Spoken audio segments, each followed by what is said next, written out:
Hi students, it's Dr. Marks and we're going to talk about effective use of PowerPoint. Now I'm sure that most of you are very familiar with using PowerPoint. I just want to give you a few tips, and if you're not particularly strong with PowerPoint, this will be very helpful, but it's also going to communicate expectations. You need to plan your presentation. So think about a few things before you get started. Who is your audience? Hopefully that has been communicated to you. Why are you doing this presentation? What exactly is it that you're trying to achieve? What is it you want to accomplish? And of course, if you're given a prompt, by all means, and this is really important, be sure you actually answer the prompt. So read that prompt, craft your presentation. Before you finalize it, read that prompt again, read it a third time. Make sure that you have done what's been asked of you. As you craft your PowerPoint presentation, you want to be selective because you're not going to put every word on your slides. Now, I tend to be a little bit more word heavy, but you also are going to hear me going off script like I am doing right now. You don't want to seem like you've scripted this, right? You don't want it to seem like you're reading a script from a play. You don't want to appear that you're turning to your slides and reading them. That is not very interesting because you want this to be conversational. That's going to be more interesting for the listener. But you have to put enough because remember, your slides are going to be your outline, your guide. A lot of times you're not going to be able to have any kind of notes in front of you. So if you do a good job putting content on the slides, you've got your notes right there. So it's a balancing act. Don't forget your cover slide, folks. What's your presentation name? And again, maybe try to give it an interesting name. Melanie Marks, Economics 101. It might not be very interesting. Who are you? What's your affiliation? You get the idea. And there's all kinds of ways to make it attractive. It doesn't have to be super boring. As you decide the look of your PowerPoint, think about your slide design. And remember, there's all kinds of nice canned designs that are already in PowerPoint, the package available to you, and you can use them.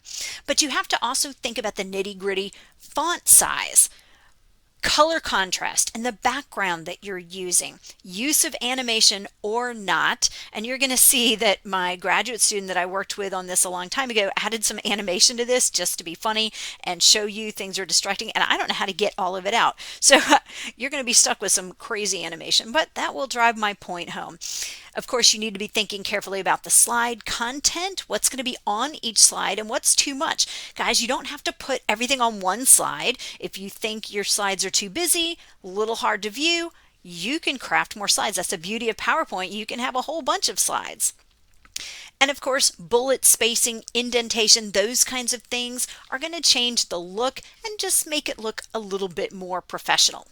From start to finish, whatever your design is, you've got to have consistency of slides. I know you've seen presentations done by peers where from start to finish, you don't see cohesiveness. Maybe there's font changes or weird color changes or formatting changes, and you're like, okay, just clean this up a little bit. So you know what I'm talking about, consistency from start to finish.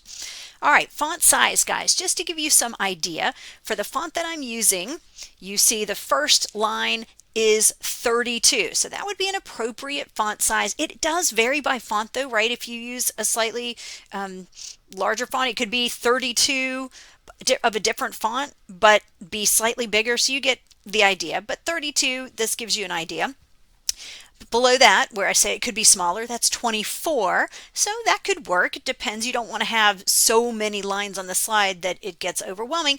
But at the very bottom where it says this is not an appropriate font size, that is 16 in the font that I'm using. So please make sure that your font size is reasonable.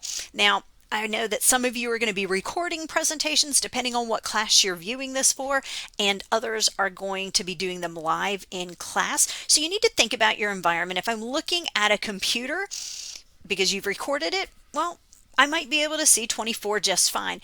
But if you're doing a live presentation, think about the room that you're going to be in. Old ladies like me, we wear bifocals. If you start getting too small in your font, I'm not going to be able to see a thing that you're doing. And of course, that's going to detract from grading. All right, you get the idea. Font color and background. Please make sure whatever background you have, it doesn't have to be a white background, but whatever your background, you need to have a good contrast between your background and your font color. So I've given you an example of a good contrast. Black and white's always a winner. It can be boring though. And then below that it says this is an example of a bad font color. Now if I made that a darker blue, it'd be fine. It doesn't have to be black and white, but it does need to be a good contrast. And guys, I want to remind you that if you're giving a live presentation, those projectors wash out the colors. It might look really crisp on your computer monitor, then you go to present it and it doesn't look quite as crisp. You're going to see a lot of washout when you give a live presentation on a projector. Backgrounds can be fun, like you see this one. This is a beautiful background, but you see the font on top of it's a little challenging. So avoid using backgrounds that are too busy or are unprofessional. If you are using a background though, as I say at the bottom, choose a font color carefully. So you see the white on the blue pops pretty well. The black against the blue does not. Again, it's all about being careful in your decisions. Picture backgrounds. They're fun too, but as you see here, picture backgrounds can make it harder to read the text. They're distracting, but pictures are useful. And depending on what class you're taking with me, if you're on a study abroad, for example, and you're doing your final presentation, you're going to want to have lots of pictures to illustrate those things that you saw, the observations you made, and you want to infuse them into your PowerPoint. So think about how to do that in a manner that is going to be constructive and not make it hard for people to see what you're doing. This would not be a very well constructed slide, obviously, but you can do better than this. Again, I'm not the expert on PowerPoint, but you want to show a picture, you could put text on the side. There's lots of ways you can design it. And guys, there's even things that can pop up that say, hey, we have a better design for this slide, and you can take advantage of those. So PowerPoint gives you a lot of these kinds of tips along the way. But here I can see your picture. It's big enough. Remember, don't have your pictures be tiny. And if there's something you need to tell me about the picture, and especially if you're trying to remind yourself to tell me something about a picture, that's a good place to have information on the side. All I've done there on the right is I've added a text box. So the first note says you can have a picture take up the full slide without text. That's fine if you want to show a whole picture, but then you've got to remember what it was you wanted to tell me about the picture. Or as the bottom note says, you could do something side by side. And as I explained to you, this is a text box. I've just inserted a text box and put my typing in there. That way, if there's something important that I want to remember to tell you about a picture or a graph or anything like that, I've got the note there to myself. All right, when we talk about slide content, you're going to see reference to the 6x6 rule, and I do violate this a little bit, but the idea is that there should be one thought per line. That makes sense. 6 or fewer words per line, and that's really about, I'm not going to lie, I probably violate this a little bit. If it's 8, if you think it's readable, then you're probably fine. 6 or fewer lines per slide, that's not a bad rule there. So your 6x6 rule. Overall, guys, it's up to you. This is your project, your presentation. You use your judgment. If you think you can squeeze on another line and you think it makes more sense to squeeze on a 7th line rather than have a second slide, then that might be a really good choice. Just be sure, in the end, everything is readable because that is key. As you're designing your slides, as you know, you don't want to write too much.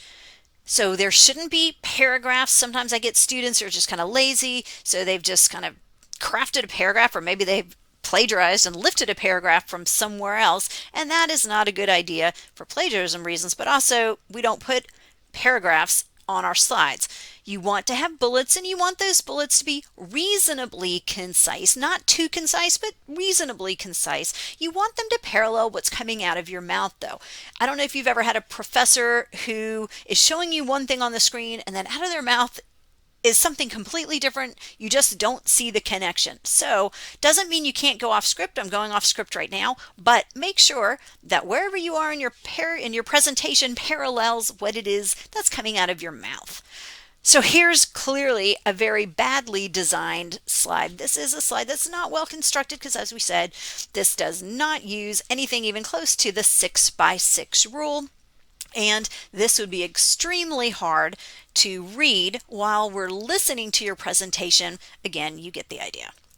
There's a fine balance. This might be an example of something that is too spelled out, and I'm just using stuff from my econometrics class because I watch this too. And it says the dependent variable I am using in my model is per capita GDP.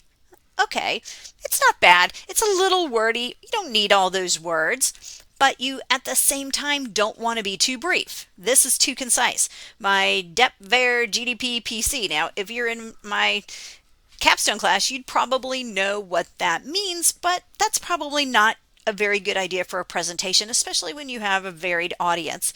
So maybe something like this would be optimal. My dependent variable equals GDP per capita. It's not so wordy. I can get the sense of it very quickly, and it doesn't rely on all those little bitty abbreviations like dep var GDP PC. You get the idea. I love PowerPoints that space bullets because it's easier to read, and I'm going to make sure you know how to do that. This is what I mean. These bullets right here are too close together. It makes it harder to read, so you really should use the spacing option, and you can make your PowerPoint look a little bit better. Now, I think this is better. It might be too much space for you, and that's fine. You can make it a little bit tighter. You can do something in between. I'm going to show you how. But I think this is better. What I've done here is use the space before and the space after option. You could use just before and not after, and it will make it a little bit tighter, but it's easier to read in my opinion. So again, if you think it's too much space, you can do it in between the top and the bottom options. Now, if you're not familiar with this, this is how you put space before and after your bullets. First, you're going to right click and go to paragraph. All right, so basically what I'm saying is go to where you want to space, right click, you're going to see the option for paragraph, and then see spacing. I have a red box around it, and that's another good thing, guys, when you're doing a PowerPoint presentation. If you want somebody's attention on something, underline it. Put a box around it, put an arrow pointing to it. It makes it a lot easier. So see how it says spacing before and after, 0 points, 0 point. That's the first option that I did in the previous slide where I said these are a little bit too close together. Now, the second option, I changed the before to a 6 and after to a 6. So 6 points before and 6 points after, and then it became more spaced out. If you thought it was a little too spaced out, you can do 6 and 0, and it will be kind of in between. So again, that is really handy. It makes your bullets look much better, and you can do this in Word as well, guys. It's not just a PowerPoint thing. As we said, from start to finish, you need consistency. Your slides should have a similar format, same colors, fonts, structure, and if you're using some kind of animation, those animations should basically work the same on every slide. Sometimes I'm doing a presentation and I've used just very basic animations like I'm doing here, right? You see them just appearing, they're not all there. So I'm using an animation. They don't have to be crazy animations. And then I get to a slide where I forgot to add the animations and I'm like, oh, I hate that. But you're seeing animations here. You want your bullet format to be the same. Whatever bullet shape you're using should be the same. If you're indenting and changing to a different bullet as you indent, make sure that's the same. The whole bulleted structure needs to look similar across different slides. Now, there's the animation that I don't know how to get rid of, but you get the idea. I probably could figure it out if I took a few minutes, but I haven't. So that was a great introduction to animations because we have some crazy animations and some have sound and different effects, and it can be a nice touch in key places. For example, maybe there's a big punchline and you want some different looking animation. That's fine, but guys, it detracts if it's overdone. I mean, in one slide I've had 3 animations. I guess it was a slide transition. That's probably where I need to find that crazy animation that kind of went into a swirly. So I had a slide animation, and then I had 2 other animations with bullets in terms of how they entered the page. And more slide animations. You got the idea. I personally like the line by line animation, and that's what I'm using here. And so on the click of my mouse or on the click of the enter button or with your clicker, whatever you're using, those lines of text appear individually. And again, click of the mouse is all I'm doing right here. So if you're recording a presentation, just click your mouse and you'll see them appear. I think it makes it easier for the viewer to see the points you're making because they can follow where you are on your slides. And there's a shortcut method. You don't have to do line by line by line. If you want to add animations like I have here, again, there's a whole bunch of different choices. I'm simply using the most simple form. So if you want to do this, you just open the animation tab in your ribbon and you can highlight each line in order. So basically, take your cursor, just, highlight the first line, hit the kind of animation you want, then go to the next line, hit the animation you want, and that's going to work. And each time what I'm doing here is just called appear. It just appears. It doesn't come in from the left and right, and it doesn't do swirlies, and it doesn't have any sound with it. It's just really professional. Or put your cursor to the right of the first bullet. So look at where the right of the first bullet is. So go to the first line, just to the right of the bullet.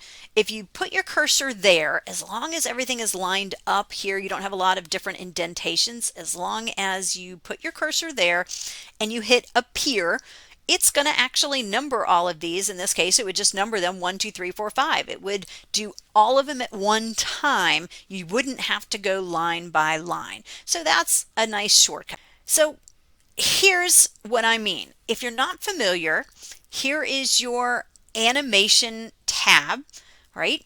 And if you don't have any animations, it's going to say none right there, that very first box. But I'm using the animation called appear. So highlight what you want to show up and then hit the animation.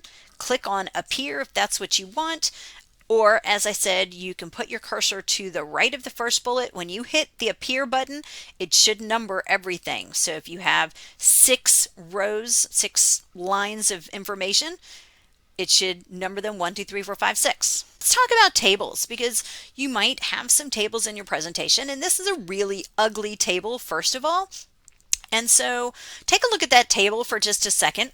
Notice that there's things wrapping around. This is kind of an automated color scheme. It's ugly. So somebody tried to lift their table, paste it in here, and then PowerPoint kind of changes the format. Well, you're going to have to mess with it a bit. But the first step is make sure they are big enough. And this table right here could be bigger on the slide. If I'm in the back of the room with me and my bifocals, I am not going to be able to read this table. And then what's the point of your presentation if no one can see what it is you're trying to communicate? So we can make it bigger. This still isn't very great. I don't love this, but it's better looking, but you still have to make sure the font is big enough. So even if you drag the corners of your table, it's going to make the table bigger. It's not necessarily going to make your font bigger. So in my opinion, this is still too hard to read. So you would need to go in and highlight and literally change the font size. Highlight and go to the home button and make the font bigger. So I've done that right here. Now you see my font is bigger. I've played with the format a little bit. Still have some things that I think are kind of unattractive. So I don't love sometimes how PowerPoint messes up formats for tables that you bring in. If you want it to look exactly like the table that you have in a paper, for example, or something that you've already done, you can kind of basically take a snip of it. But if you cut and paste it like in Word, it's going to mess up the format.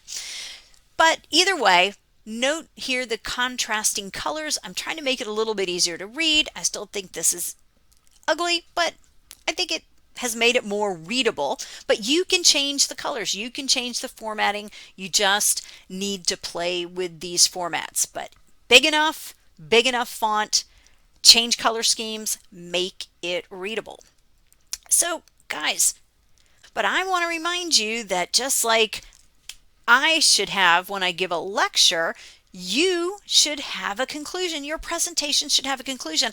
And I don't mean, well, that's it, guys. I hear that a lot. And that's my presentation. That is not a conclusion.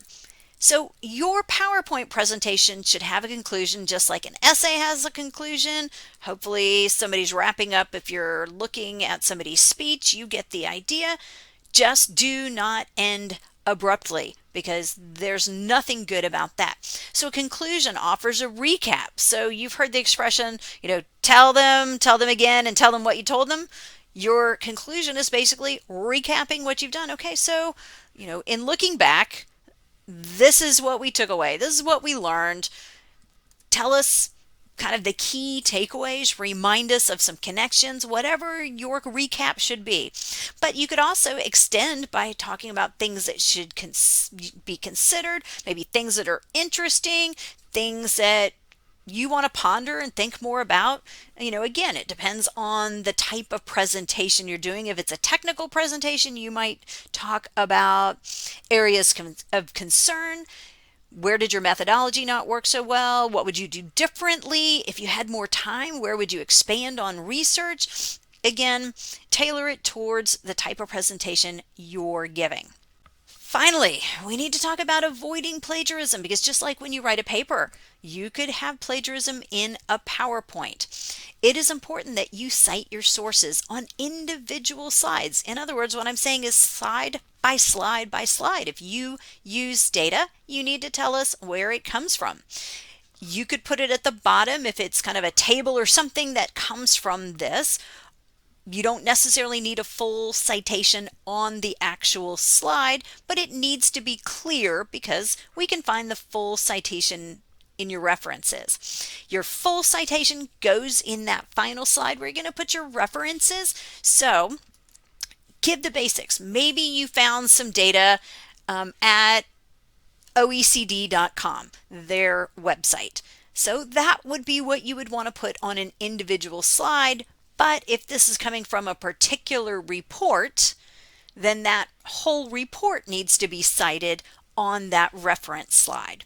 So you're ending your presentation with your references on your slide for purposes for my class doing a presentation. Now, if you're watching this for your capstone course, we're probably not as interested in a reference slide there. But if you're doing this for a Citizenship 110 class and you've used some references, for a study abroad class and you've used some references and you've collected data, yeah, we're going to want to see some documentation.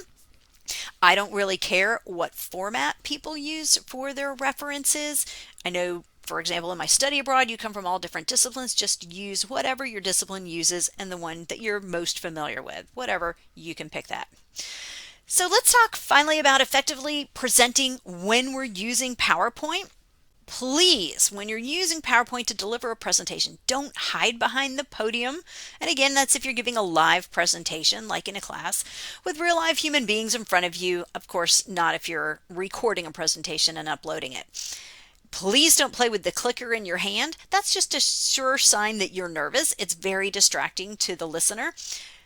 As you're interacting with your slides, don't turn your back to the audience to read a PowerPoint slide. That's never a good idea. So think about turning your body slightly.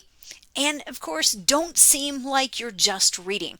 You want to rely on the slides. You want what's coming out of your mouth to be parallel to what's on your slides. But if it just seems like all you're doing is reading, like you're reading a script, that's not going to be very interesting.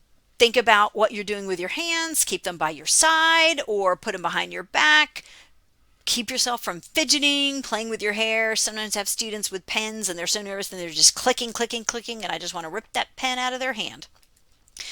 Things you do want to do, maintain that eye contact. Again, when you're giving a live presentation and you have slides, you might pivot slightly to view that slide. That way I'm not turning my whole back to the audience. So think about where you're going to put your body so that you can see your audience, and then you can pivot just slightly but still see the slides next to you or behind you.